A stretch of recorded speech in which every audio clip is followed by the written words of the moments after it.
Buen día a todos. Mi nombre es Laura Peña, yo soy neuróloga de la Fundación Universitaria de Ciencias de la Salud. Soy neurofisióloga con énfasis en nervio periférico y músculo de la Universidad del Rosario con la Fundación Santa Fe de Bogotá y trabajo actualmente como neuróloga y neurofisióloga en el Centro Hospitalario Serena del Mar en Cartagena de Indias. Hoy voy a hablarles de amiloidosis hereditaria por transtirretina. Antes de hablar de esta enfermedad es importante conocer qué significa amiloidosis. La amiloidosis se refiere a enfermedades que son causadas por la acumulación de proteínas mal plegadas. Estas proteínas se depositan en diferentes órganos, causando una falla en el funcionamiento de esos órganos. La amiloidosis hereditaria por transtirretina es una enfermedad hereditaria, un tipo de amiloidosis que se produce porque la proteína mal plegada es la transtirretina, porque hay una mutación en el gen que codifica para esta proteína. La transtirretina es una proteína que transporta dos sustancias, hormonas tiroideas, específicamente T4 y retinol, que es hace parte del metabolismo de la vitamina A. Hay descritas más de 130 mutaciones en el gen de la transtirretina y la mayoría de estas mutaciones son patogénicas, es decir, producen enfermedad. Una particularidad de este gen es que es un gen pequeño, solo tiene 4 exones y eso ha facilitado el estudio genético del mismo. La mutación más frecuente en el mundo del gen de la transtirretina es la Val30 metionina, que significa en la posición 30 de la proteína una sustitución de la valina por la metionina. La amiloidosis hereditaria por transtirretina, al igual que todas las amiloidosis, lleva al depósito de amiloide en muchos tejidos, produciendo muchos síntomas porque afecta múltiples órganos. En este sentido, es una enfermedad que es multisistémica.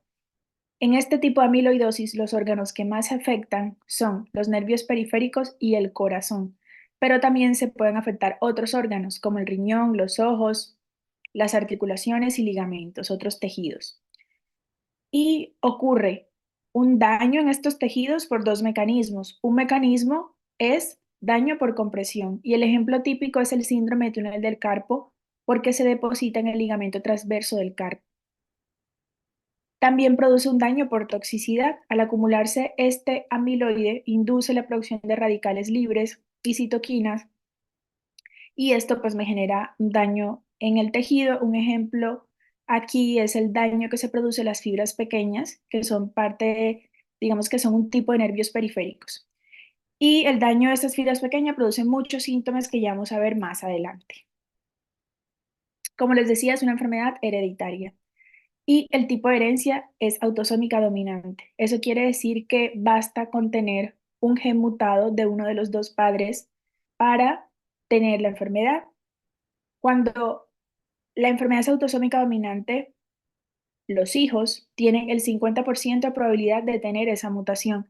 Pero aquí pasa algo especial y es que no necesariamente el tener la mutación implica que la persona va a manifestar la enfermedad. Eso se llama penetrancia. Penetrancia es si esa mutación específica me produce los síntomas. Eso es penetrancia. Entonces, la penetrancia aquí es variable. Quiere decir que puede que tenga el mutado, pero no hay síntomas. Nunca hay síntomas. O puede que sí. Esta penetrancia depende de la mutación. Como vemos aquí en este árbol genealógico a la izquierda, el padre, que está en la cabeza arriba, tiene el gen mutado y tiene los síntomas. Ahí lo grafico con una cara triste. Y tiene un hijo que tiene el gen mutado que lo heredó de su padre, pero no tiene síntomas. Y ese hijo tiene otro hijo. Ese hijo también hereda el gen mutado, pero tiene los síntomas. Entonces, puede que el paciente desarrolle los síntomas o puede que no. Y esta es una amiloidosis que es progresiva, al igual que todas las amiloidosis. Como les mencionaba, los principales tejidos que se comprometen son los nervios periféricos y el corazón. Y es muy importante saber esto porque usualmente los nervios periféricos son el tejido que se afecta al principio de la enfermedad. Antes de comprender qué tipos de síntomas pueden producir, hay que conocer que existen dos tipos de nervios periféricos. Unos nervios periféricos que son gruesos, que se llaman fibra gruesa. ¿Por qué? Porque es una fibra visible. Y otra que es una fibra pequeña, que es una fibra microscópica que no es visible a simple vista. Esta fibra gruesa tiene como función el movimiento, permite el movimiento de los músculos, pero también lleva información sobre sensibilidad al cerebro. ¿Qué tipo de sensibilidad? El tacto superficial, pero también el sentido de posición del cuerpo en el espacio. Eso se llama propiocepción y eso nos permite hacer movimientos como el que hace la mujer de la foto, que es sostenerse en un solo pie. Pero también lleva información sobre el estímulo de vibración. Esa es la fibra gruesa. La fibra pequeña lleva información también sensitiva que tiene que ver con el dolor y la temperatura. Temperatura es frío y calor. Pero también lleva información de tipo autonómica. ¿Cuál es esa información autonómica? Entonces, estos nervios autonómicos, que son los que tienen esa función autonómica, ¿se refiere a qué? Se refiere al control de funciones vitales. Funciones vitales como cuál? Como la función gastrointestinal, específicamente la contracción del músculo liso que tenemos todos en el esófago, en el estómago y en los intestinos que permiten el tránsito del bolo alimenticio. Entonces, eso es regulado por los nervios autonómicos. Que haya un tránsito muy rápido, muy despacio, depende del funcionamiento de esos nervios autonómicos. El ritmo cardíaco también es controlado por estos nervios autonómicos, el tono de los vasos sanguíneos, la sudoración, entre otras funciones. Entonces son funciones vitales. Dependiendo de qué tipo de fibra está afectada, va a producir síntomas específicos. Cuando se afectan los nervios sensitivos, tanto gruesos como pequeños, los pacientes van a referir adormecimiento, y es un adormecimiento u hormigueo que inicia los pies. Característicamente inicia los pies y va subiendo y en 4 o 5 años compromete las manos. Pero también puede empezar en las manos. Puede que no empiece en los pies, sino en las manos al principio. También puede producir otros síntomas, sobre todo cuando se afecta a los nervios pequeños que llevan la información del dolor y la temperatura. Un síntoma como de ardor, quemazón, como los pacientes lo describen como si tuvieran una brasa de candela en la planta de los pies, pero también sensación de frío, corrientazo. Esa descripción del dolor se llama dolor neuropático y ocurre por el daño de estos nervios pequeños. Cuando se afectan los nervios motores, el paciente va a referir o va a presentar debilidad y es una debilidad que también inicia en los miembros inferiores y si es significativa va a producir una alteración en la marcha. En cuanto a los nervios autonómicos, había mencionado algunas funciones, pero estas son las funciones más frecuentemente comprometidas en la amiloidosis hereditaria por trastirretina.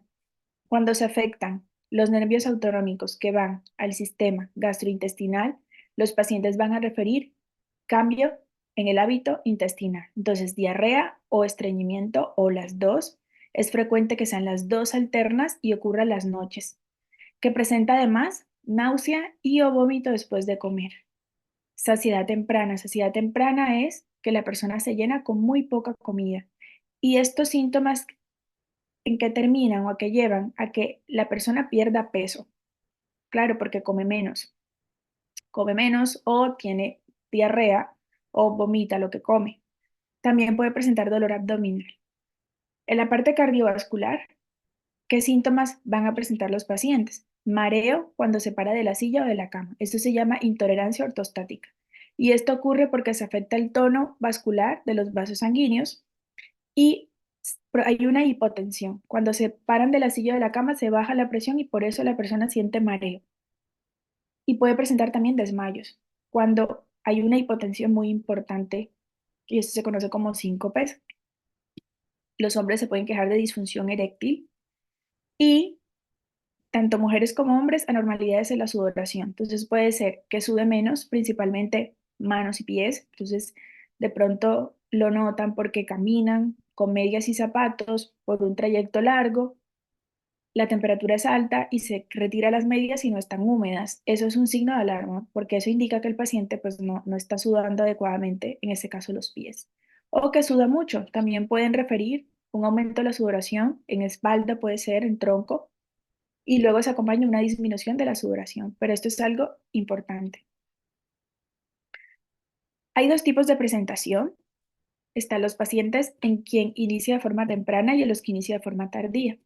En esta enfermedad, el punto de corte es 50 años. Entonces, inicio temprano es que inicia los síntomas antes de los 50 años e inicio tardío después de los 50 años. En la forma de inicio temprano, la mutación más frecuentemente encontrada es la Val30-metionina que mencioné hace unos minutos, y específicamente en este tipo de mutación, la enfermedad suele empezar a los 30, más o menos a los 30 años. Y hay países donde se ha encontrado muy frecuentemente esta mutación, países como Portugal, Japón y Chipre, que se conocen como áreas endémicas.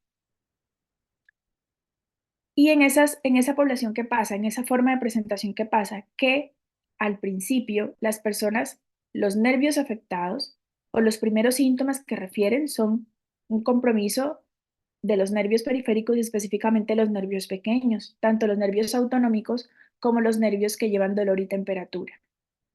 Entonces van a presentar todos esos síntomas que les acabo de mencionar, más hormigueo o parestesias o ardor o quemazón. En esta forma de presentación temprana, los pacientes generalmente tienen una sobrevida mayor porque hacen una presentación menos severa, es más lentamente progresiva.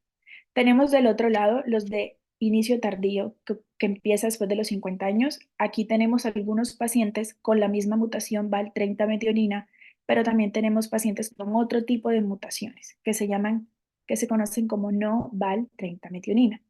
En Colombia, la mayoría de pacientes identificados corresponden a este grupo, es decir, síntomas que inician después de los 50 años.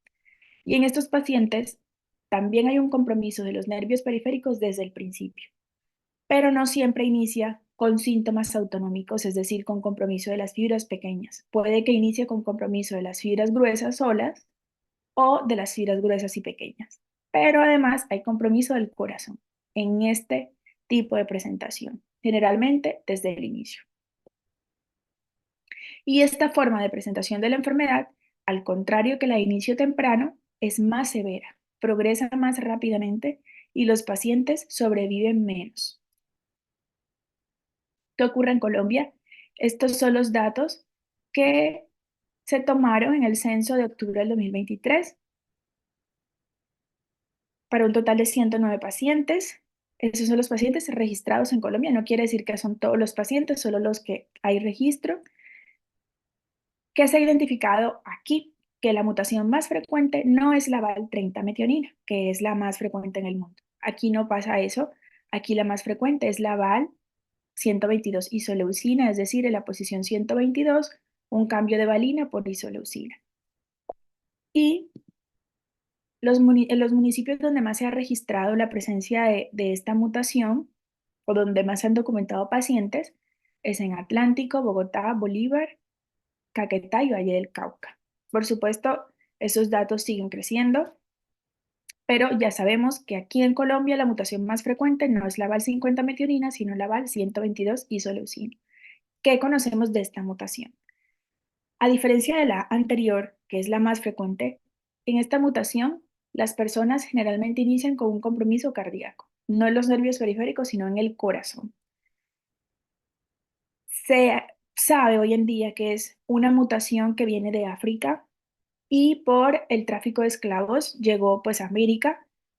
En Estados Unidos, que es uno de los países donde se lleva más registro de epidemiológico de esta enfermedad, se ha identificado que el 3,5% de la población afro tiene esta mutación y que en las personas de más de 65 años con falla cardíaca congestiva severa, que son afroamericanos, el 10% tiene la mutación. 10% es un porcentaje importante. A pesar de que generalmente debuta con un compromiso cardíaco, también hay pacientes que han debutado desde el inicio con compromiso de los nervios periféricos. ¿Qué tipo de compromiso? ¿Qué fibras? Cualquiera. Algunos con compromiso autonómico, otros con un síndrome de túnel del carpo, otro con compromiso de los nervios gruesos, que lo identifican en las neuroconvulsiones. Entonces, el compromiso neurológico sigue siendo importante en cualquiera de estas mutaciones. ¿Cuándo sospechar la enfermedad? Como les decía, es una enfermedad multisistémica, compromete muchos sistemas, ya sabemos que los más frecuentes son nervios periféricos y corazón, pero también puede comprometer riñón, también puede comprometer el ojo.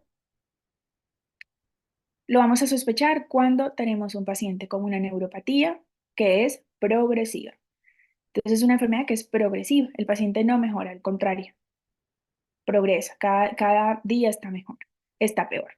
Entonces es una neuropatía que es progresiva, que es motórica, que es sensitiva, pero lo vamos a sospechar cuando se acompaña de alguna otra particularidad. Entonces, o hay una historia familiar, o los síntomas autonómicos son muy prominentes, y aquí hago un paréntesis porque son pocas las neuropatías que producen síntomas autonómicos prominentes. Realmente esto es algo muy raro.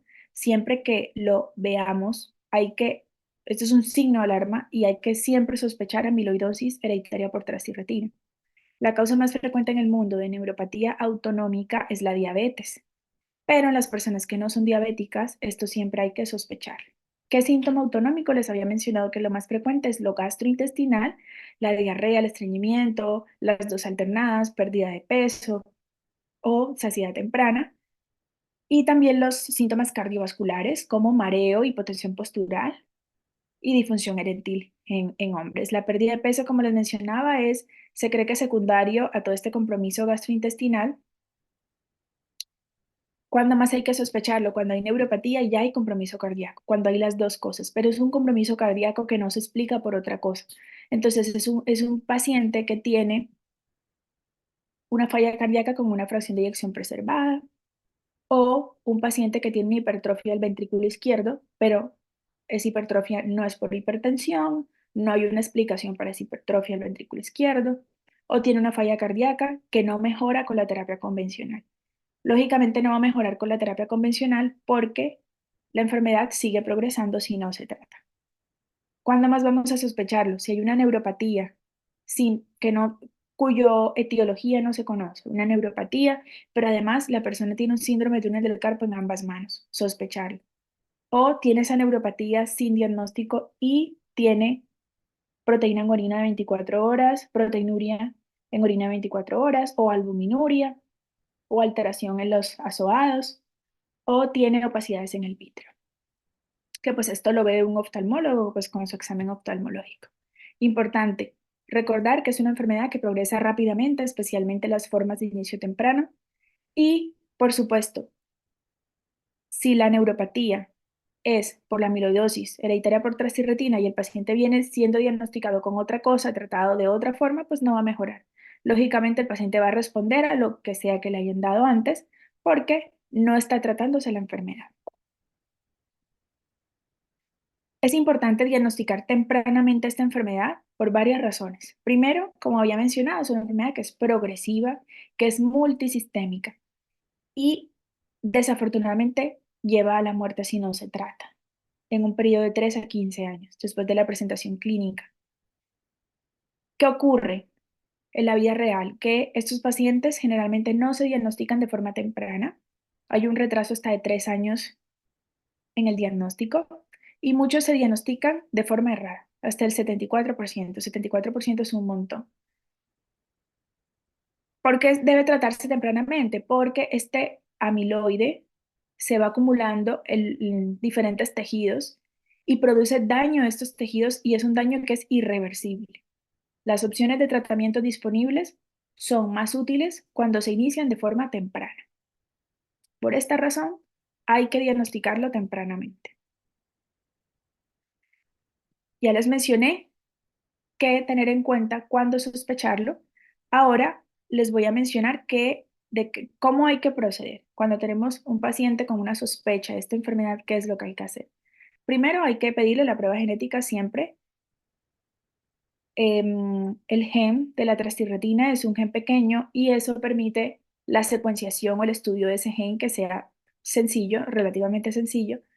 Y algo muy positivo que tenemos en nuestro medio es que esa prueba genética es gratuita. Entonces, si hay una sospecha, pedir la prueba genética ante la mínima duda. Para eso están las pruebas genéticas, las pruebas de tamizaje.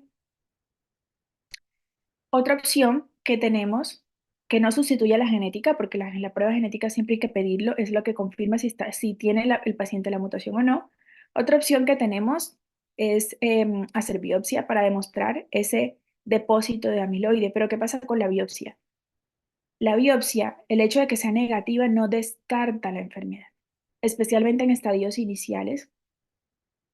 Y desafortunadamente, en las formas de presentación tardía, usualmente no puede no verse positivo porque el tipo de fibrilla amiloide que se acumula no es, no es como, no reacciona de igual forma con la tinción de rojo Congo que con las formas de presentación temprana. Entonces, este menos se detecta en la biopsia, las formas de presentación tardía. ¿Sí? Como vemos, hay algunas limitaciones de dónde se toma la biopsia. Entonces, la biopsia se puede tomar de la grasa de la pared abdominal, de la glándula salivar o de la piel. Tiene una sensibilidad del 60 al 80%, que ese 60-80, pues hay una variación, depende que si es de inicio temprano o tardío, pero en conclusión, en muchos sitios no se toma la biopsia por esa razón, porque puede que salga negativa y no me descarta la presencia de la enfermedad. Cuando tenemos la sospecha de la enfermedad, lo otro que debemos hacer es evaluar si hay un compromiso de los órganos puntuales por ese tipo de amiloidosis. Entonces, aquí es importantísimo recalcar que requiere un manejo multidisciplinario, porque hay un compromiso multisistémico. Requiere un manejo multidisciplinario, por supuesto, por los neurólogos, por el tema de las neuropatías, por el cardiólogo, por el nefrólogo, oftalmólogo, genetista, fisiatra, entre otros, que de pronto se me escaparon aquí en la diapositiva. Entonces requiere un manejo multidisciplinario desde el inicio, si se confirma, y si se sospecha, igual se pueden ir pidiendo los estudios. La prueba genética tarda más o menos unas 4 semanas. Entonces, pues es una herramienta que facilita el diagnóstico, por supuesto. Ahora, el paciente se le confirma la enfermedad. Vamos a mirar qué tanto compromiso periférico tiene el paciente. Antes de pedir estudios, lo que hay que hacer es pues un buen examen neurológico y realizarle algunas escalas. Estas escalas me van a determinar qué tanto compromiso, qué tan extenso es el compromiso del paciente. Hay varias escalas que se pueden utilizar. Aquí les traigo dos, les voy a hablar puntualmente de dos. La primera es NIST, que traduce Neuropathy Impairment Score, que mira fuerza, sensibilidad y reflejos, me da una puntuación entre más alta quiere decir que más afectado está el paciente. Y la otra escala es el COMPAS 31. El COMPAS 31 es fundamental si el paciente tiene síntomas autonómicos. ¿Por qué razón?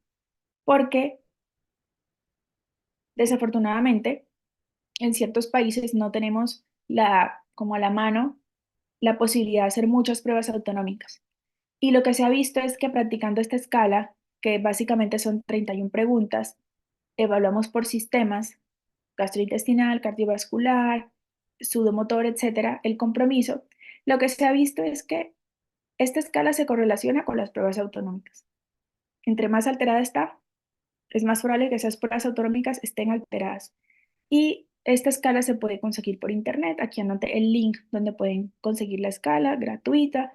Le hacen las preguntas al paciente y eso les arroja un resultado. Entonces, yo diría que antes de pedir estudios, si confirmamos la enfermedad, hacer un buen examen neurológico y llenar esta escala, sobre todo el COMPAS 31, porque de los mensajes más importantes que quiero dejar en esta charla es que en esta enfermedad siempre hay que interrogar los síntomas autonómicos. Y si se nos olvidan, porque son muchos, aplicar la escala. Buscar en internet y aplicarla siempre y dejar la puntuación. Entonces, una vez hacemos esto, procedemos a los estudios que le vamos a pedir. Estamos en la situación en la que se confirma el diagnóstico. Entonces, ¿qué estudios se van a pedir? Entonces, hay estudios para mirar el compromiso de fibra gruesa, hay estudios para mirar el compromiso de fibra pequeña.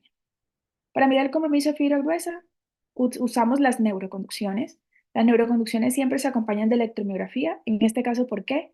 Porque dependiendo de los hallazgos de la electromiografía, yo puedo, digamos que me puede informar sobre si esa neuropatía es crónica, es aguda o es subaguda. En este caso puntual, ese es el motivo. Pero ¿qué ocurre? Que si solo hay compromiso de fibra pequeña, las neuroconducciones van a salir normales. Ahora, ¿cómo hablamos de esa fibra pequeña? Entonces, la fibra somática, que es la que lleva información sobre dolor y temperatura, se evalúa con el QST, que es el test sensorial cuantitativo. La fibra autonómica, lo que hacemos es que evaluamos los sistemas comprometidos por estas fibras autonómicas. Entonces, desde el punto de vista cardiovascular, un holter de ritmo nos ayuda. ¿Por qué razón?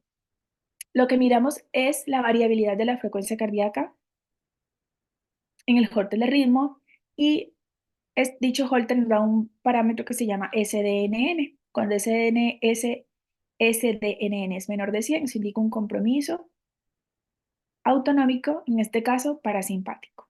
Pero también esa variabilidad la podemos ver con la respiración profunda en una prueba que hacemos en la máquina de electromiografía. Ustedes la pueden pedir, es sencilla de hacer. Preguntan en el hospital donde estén, pues si el médico que hace los estudios neurofisiológicos puede realizarlo y la pide. Otra herramienta útil para mirar esa función autonómica cardiovascular es el monitoreo de presión arterial, porque la presión arterial tiene un patrón circadiano, se comporta, digamos que se mantiene más o menos estable durante el día, durante la noche hay un descenso de la presión arterial, hay unas ciertas características que miramos en los monitoreos que nos ayudan a determinar si esa función autonómica cardiovascular pudiera estar alterada. En cuanto a la sudoración, que es otra función autonómica, hay varias formas de evaluarlo. En Colombia, una prueba con la que podemos evaluarlo es la respuesta simpática cutánea, que también se hace en el equipo de electromiografía. Hay otras formas de evaluarlo con equipos más sofisticados, muchos hay de menor y de mayor complejidad, pero es una prueba. Esta forma de evaluarla es algo que pueden pedir en Colombia que se realiza. Y otras más pruebas autonómicas, pero pues ya saben, como les informé, el COMPAS 31 es supremamente útil. Ahora, si se confirma el diagnóstico, pues es una enfermedad con un compromiso multisistémico, hay que mirar el corazón, hay que mirar el riñón, hay que mirar los ojos, ¿sí? Por eso hay que remitirlo a un oftalmólogo. En cuanto al corazón, hay que pedirle un péptido pro-BNP, hay que hacerle un ecocardiograma convencional, un Holter, pero también hay que mirar, hacerle un strain, que es para mirar la deformación de la pared del miocardio. Hay que pedir una gammagrafía de miocardio a los pacientes. En cuanto a la parte renal, comenzar con una creatinina, un boom, si es normal pedir una proteína en orina 24 horas y buscar microalbuminuria. Y pues por supuesto remitirlo al oftalmólogo para hacer el examen apropiado. La ventaja de diagnosticarla tempranamente es que se puede iniciar un tratamiento temprano y eso evita las complicaciones, eso evita la discapacidad por la enfermedad y mejora la calidad de vida del paciente. Hay diferentes tipos de tratamiento que pues, se han creado a lo largo de los años. El primer tratamiento disponible fue el trasplante de hígado hacia los 90, era lo único que se podía hacer, pero se dieron cuenta que aún realizando trasplante de hígado, los pacientes continuaban presentando la neuropatía, porque resulta que esa proteína TTR no solamente se produce en el hígado, también se produce en los plejos coroides y pues estos pacientes eh, seguían presentando la neuropatía, entonces digamos que no detenía la progresión de la enfermedad, además de todas las complicaciones inherentes del trasplante, el rechazo y demás. ¿Qué otros tratamientos hay disponibles? Por supuesto, este trasplante se fue reemplazando por los otros tratamientos disponibles. Se dividen en dos los tipos de tratamiento que hay. Uno son los estabilizadores de la proteína, que es el diflunisal y el tafamidis, y los otros son las terapias de silenciamiento génico. Silenciamiento génico porque evitan que siga produciéndose esa proteína mal plegada. Entonces, aparte del trasplante del hígado, hay otros medicamentos que se llaman oligonucleótidos antisentido, que son el patisiran y el inotersen, que hay disponibles en la actualidad. ¿Cuál se escoge? O digamos que esos tratamientos, eso depende del paciente, es algo que se habla con el paciente y digamos que se define con él.